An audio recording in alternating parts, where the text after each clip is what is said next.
Alexander Lancaster here at Two Wolf Studio and Artist Den with an artist, Michael Hooper. Michael Hooper has been recently getting into his art, actually, but you spent a long time in Topeka, right? Right. Tell us a little bit about yourself for people who don't know anything about you. Cool. Well, thank you for having me, Alexander. I moved to Topeka 20 years ago and worked at the Topeka Capital Journal as the business editor for 10 years. Prior to that, I was a journalist in Nebraska for 10 years.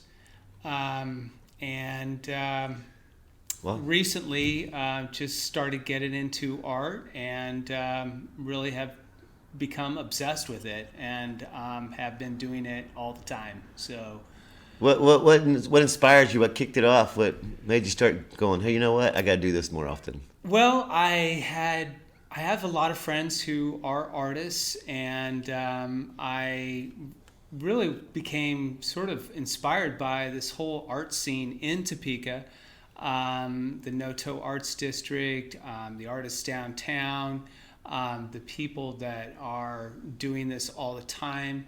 It's a wonderful, vibrant energy. Yeah, definitely. And I sort of just got caught up into it.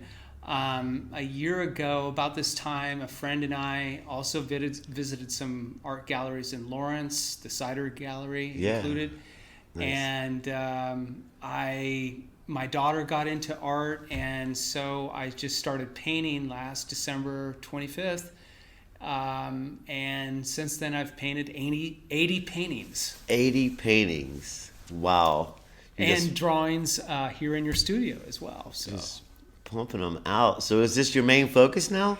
Yeah, art is pretty much my main focus. I'm still writing, and I'm actually working on a book right now. Yeah. But I love art, and it has just... I think the one thing I feel in it, a kind of immersion. I feel like I lose myself in it, and I don't think about anything. I'm actually just totally immersed in trying to capture the right colors and moods and effects to exemplify the subject. Yeah, this is one of your pieces that. Yes, this is a friend of mine, Joe Mettenbrink. He's an artist, writer, and poet from Omaha, Nebraska, and I took a picture of him many years ago with that look, and he's just a very vibrant character. Cool. And so, I finally painted him, and but yeah, that's one of the many paintings that I've been doing. Uh-huh. I'm trying to experiment with different things. I've been doing a lot of portraits, human figures, and this is one of your other. Yeah, this is another human figure. This is one that was done here in Two Wolf Studio. This model was just a really great model, and I just really enjoyed trying to capture the lines of her. It was very challenging, but I think art teaches you to see in new ways. Yeah, definitely. And as a writer, I was always looking for words, and I usually was looking for what people say and do. And now I'm looking for how people look and what kind of moods they're in. Yeah. And I'm, what kind of colors. And so I'm looking at people a little bit differently. Yeah, tapping into a different side of it. Yeah, I like that. Yeah, so you mentioned you're writing a book as well. Yes. Do you have any predictions of when you'll be able to release that? Or I'm hoping to finish it by the end of this year. It's called Diary of a Bohemian, and it's a story about a guy who grew up in a boys' home in Omaha. And he graduated, went to college. He ended up in a cult for a while, a religious cult. And then he escapes that, goes to Yellowstone Park, climbs mountains. He ends up in Europe, backpacking around Europe. he hangs out with expatriates in Barcelona, works at a hotel in Athens, Greece, and Are any of these adventures inspired by your personal life? yeah, they're actually all my own life. It's a very autobiographical. I've been keeping a Awesome. diary for about 38 years, and so I'm going back and getting some of the most choice material. My That's- encounter with Warren Buffett, my encounter with Jesse Jackson, and the great poet Allen Ginsberg. Wow. Tell us about some of that, some of those encounters. How did that come Allen about? Ginsberg was just riveting. He would look you in the eye and right down into your soul. And I actually I went to meet him in Lincoln, Nebraska to just to meet him and get his signature on a book. And I bought one of his poetry books, and he said, "Why did you come to Lincoln, Nebraska?" And I said, "Well, to meet you, obviously, to meet you, the great Yeah. poet." And he said, "Well, what do you do in Nebraska?" I said, "Well, I was a reporter, and I cover small towns and rural life." And he said, "Well, I used to live in upstate New York in the rural countryside. Me and Peter Orlovsky used to have a little compound up there with a lot of different bohemians and artists, and Nice. so yeah, a really cool encounter with the legend himself, Allen Ginsberg." Wow, that is just mind blowing. That's some fun stuff. Wow, so you've got to. I mean, this wasn't because of your journalism. This was just you getting out and doing your.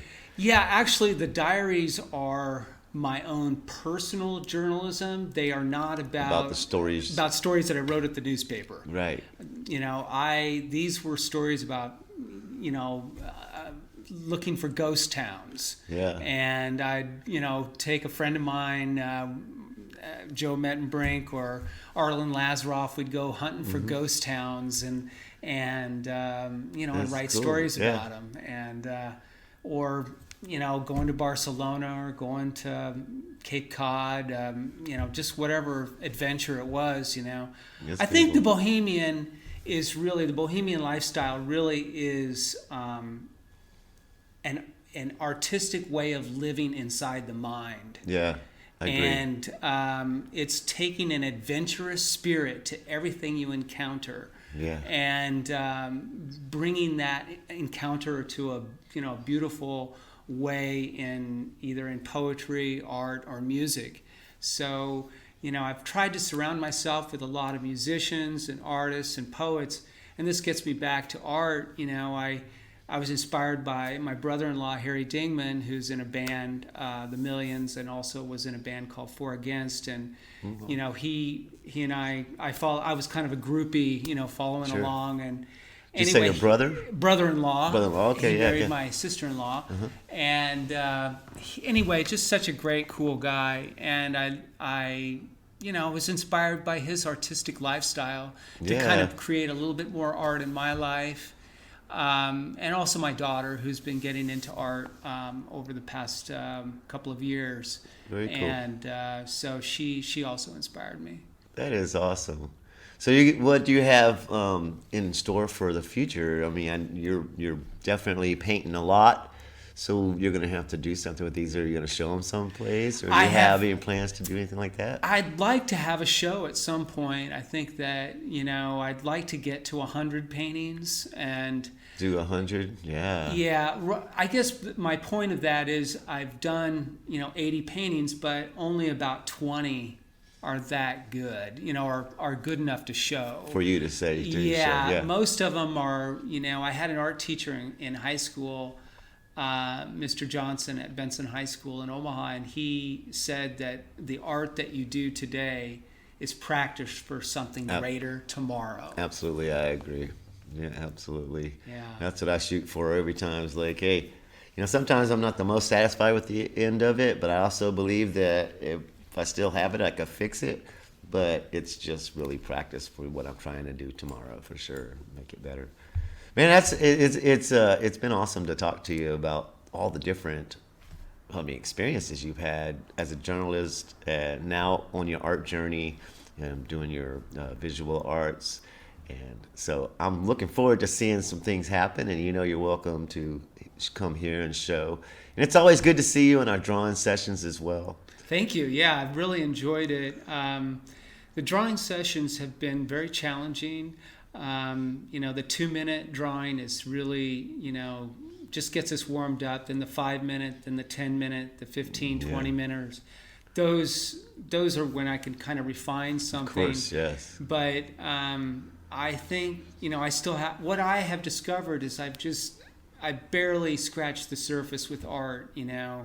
I really believe art is so profoundly difficult, but enjoyable as well. And I have taken some classes, and Rosemary Miniger has helped me a little bit, as well as a few other artists. Thomas Kemper is another artist that's helped me out. And, so just hanging around you and your other colleagues here and their spirit here, has also helped me as well. Well, we look forward to seeing you come back and hang out. And I appreciate this conversation. Thanks, man. Appreciate it. You bet. Thanks, Alexander. You're welcome. Be looking for this guy and be looking for a book coming out soon.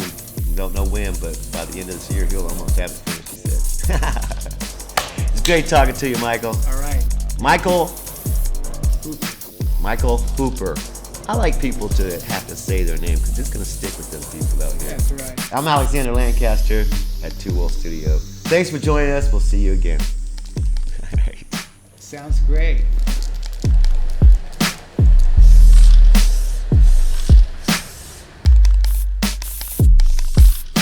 Topeka, Kansas.